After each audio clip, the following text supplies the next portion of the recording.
وَلِمَنْ خَافَ مَقَامَ رَبِّهِ جَنَّتَانِ، اور جو شخص کے سامنے کھڑا ہونے سے ڈرا اس کے لیے دو جنت ہے، دو باغ ہے۔ یہ ہے کہ پہلی بات اس میں ہے کہ ہر وقت اس کے دل میں خوف، تقوی، اللہ کا ڈر ہے۔ یہ ہے کہ ہر وقت اس کے خوف اور ڈر ہے مقام ربی۔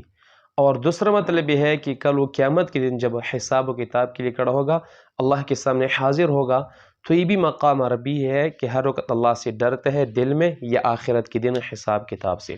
جنتان دو باغ ہے، دو جنتیں، اس سے مراد کیا ہے؟ یا تو مراد سونے کا جنت اور چاندی کا الگ ہوگا، اور چاندی کا الگ ہوگا، یا اسے مراد یہ ہے کہ وہ ہمیشہ کی رہنے والی جنت، عدن، خلد، ہمیشہ رہنے والی جنت مراد ہے۔ اور دوسری جنت سے مراد یہ ہے نعمتوں والی جنت۔ آگے فرماتے ہیں تم اپنے پروردگار کی کون سی نعمتوں کو جھٹلاؤ گے۔ فیہما عینان تجریان، ان دو جنتوں میں چشمے ہیں، نہریں ہیں، تجریان جو بہتے ہیں۔ ایسے چشمے ہیں میٹھے اور زبردست قسم کے کہ وہ ہر وقت بہتے ہیں۔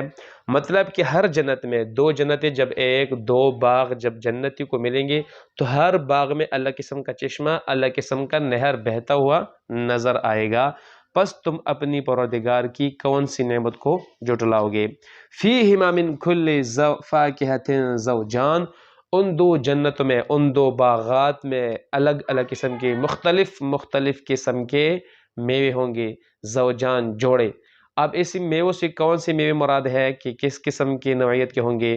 تو اس میں بھی کافی سارے اقوال ہے۔ اصل بات اس میں ہے کہ ایک وہ میوہ مراد ہے جس کو ہم دنیا میں کھاتے پیتے آئے ہیں، ہم نے دنیا میں اس کا ذائقہ چیک کیا ہے، وہ میوہ زوجان۔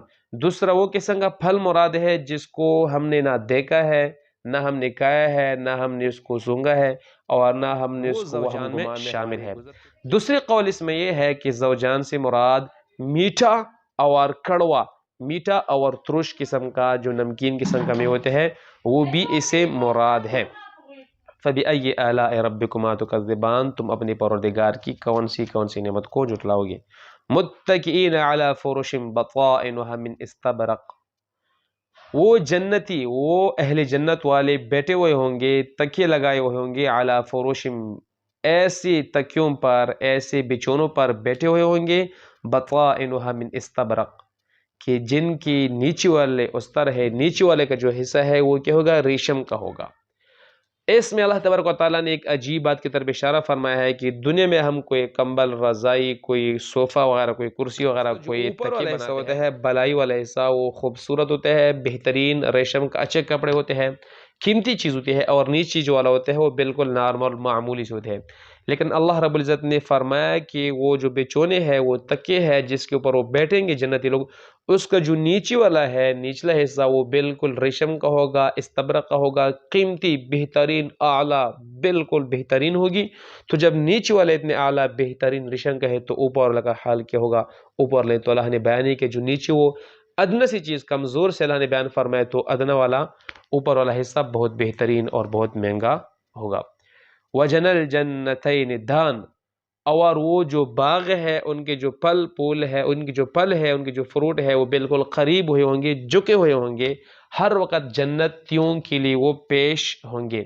اس کا مطلب یہ ہے کہ وہ جو درخت ہے، وہ جو میوے ہے، وہ ہر وقت اتنے قریب ہوں گے، جھکے ہوئے ہوں گے کہ اگر کوئی جنتی کڑا ہے تو ہاتھ اٹھا کے اس کو کاٹ سکتا ہے، اگر بیٹھا ہوا ہے تو ہاتھ کھینچ کے اس کو اپنے ہاتھ سے اتار سکتے ہیں، اگر کوئی لیٹا ہوا ہے، یہاں تک تفسیر الخازن میں لکھے اگر کوئی لیٹا ہوا، سوئے ہوا بھی ہے تو تب بھی اس کا ہاتھ پہنچ سکتا ہے، اس کو کاٹ سکتے ہیں، اس کو کھا پی کر سکے، مزے اڑا سکتے ہیں، کوئی دور نہیں ہوں گے، جھکے ہوئے ہوں گے، ہر وقت قریب ہوں گے۔ تم اپنی رب کی کون سی نعمتوں کو جھٹلاؤ گے؟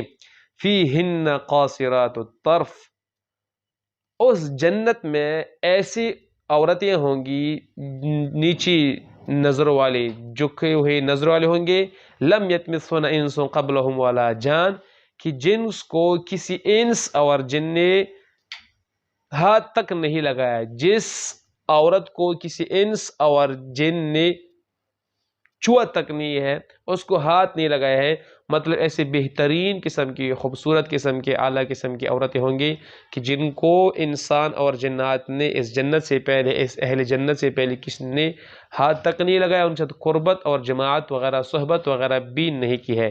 ابن عباس نے اس سے مراد لیے ہے کہ اس سے مراد جماع وغیرہ مراد ہے کہ اہل جنتوں کے لیے جو عورتیں نیچی نظر والے ہوں گے ان کو کسی نے ہاتھ تک نہیں لگایا ہوگا۔ بس تم اپنے پروردگار کی کون سی نعمتوں کو جھٹلاؤ گی؟ کأنہن الیاقوت والمرجان، گویا کہ وہ نیچی نظر والی عورت، جھکی ہوئی نظر والی عورت اتنی خوبصورت ہوں گی، گویا کہ وہ یاقوت اور مرجان ہے، یاقوت اور مرجان کی طرح بہترین قیمتی پتھر، تو اس طرح خوبصورت ہوں گی، بہت بہترین۔ اب اس کی طرح تشبیہ کیوں دی اس کی یاقوت اور مرجان کی طرف؟ اللہ نے اشارہ فرمایا، دیکھو قیمتی سے قیمتی پتھر کو اگر ہم تسبیح بنا لیتے ہیں، اس میں ہم دھاگا وغیرہ ڈالتے ہیں، کوئی تار وغیرہ ڈالتے ہیں تو اس کے اندر نظر آ جاتے ہیں۔ آپ یہاں سے جو جنت کی عورتیں ہیں وہ بھی اتنی خوبصورت ہوں گی کہ جتنا لباس وغیرہ انہوں نے پہنا ہوگا اس کے باوجود ان کے گلے کے اندر پانی کر گزرتا ہے تو وہ نظر آئے گا۔ یہاں تک تفسیر الخازن میں یہ بات لکھی ہے، اور اسی طرح تفسیر مظہری میں بھی یہ بات لکھی ہے کہ ان کی جو پنڈلی ہے، ایڑی وغیرہ، پنڈلی کے اندر مغز جو ہڈی ہے، ہڈی کے اندر مغز اور گودا جو ہے وہ بھی نظر آئے گا، یعنی گوشت اور گوشت کے اندر ہڈی، اور دیکھو اوپر سے کپڑے لباس بھی، اس کے باوجود بھی ان کپڑوں اور لباس اور گوشت ہڈیوں کے اندر سے جو گودا اور مغز ہے وہ نظر آئے گا۔ یہ اس کی شفافیت، خوبصورتی کی طرف اشارہ ہے کہ اتنی خوبصورت عورتیں اہل جنت کو جنت میں ملیں گے۔ فَبِأَيِّ آلَاءِ رَبِّكُمَا تُكَذِّبَانِ، اے انس و جن، تم اپنی پروردگار کی کون سی نعمتوں کو جھٹلاؤ گے؟ هَلْ جَزَاءُ الْإِحْسَانِ إِلَّا الْإِحْسَانِ، احسان کا بدلہ احسان ہے، نیکی کا بدلہ نیکی ہے۔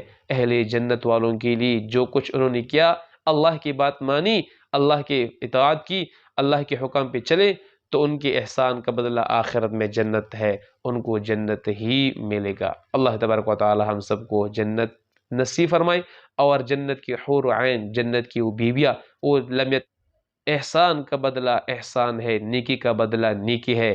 اہل جنت والوں کے لیے جو کچھ انہوں نے کیا، اللہ کی بات مانی، اللہ کی اطاعت کی، اللہ کے حکم پہ چلے، تو ان کے احسان کا بدلہ آخرت میں جنت ہے، ان کو جنت ہی ملے گا۔ اللہ تبارک و تعالی ہم سب کو جنت نصیب فرمائے، اور جنت کی حور و عین، جنت کی وہ بیویاں، وہ لمیت وہ اللہ ہمیں بھی نصیب فرمائے، آمین۔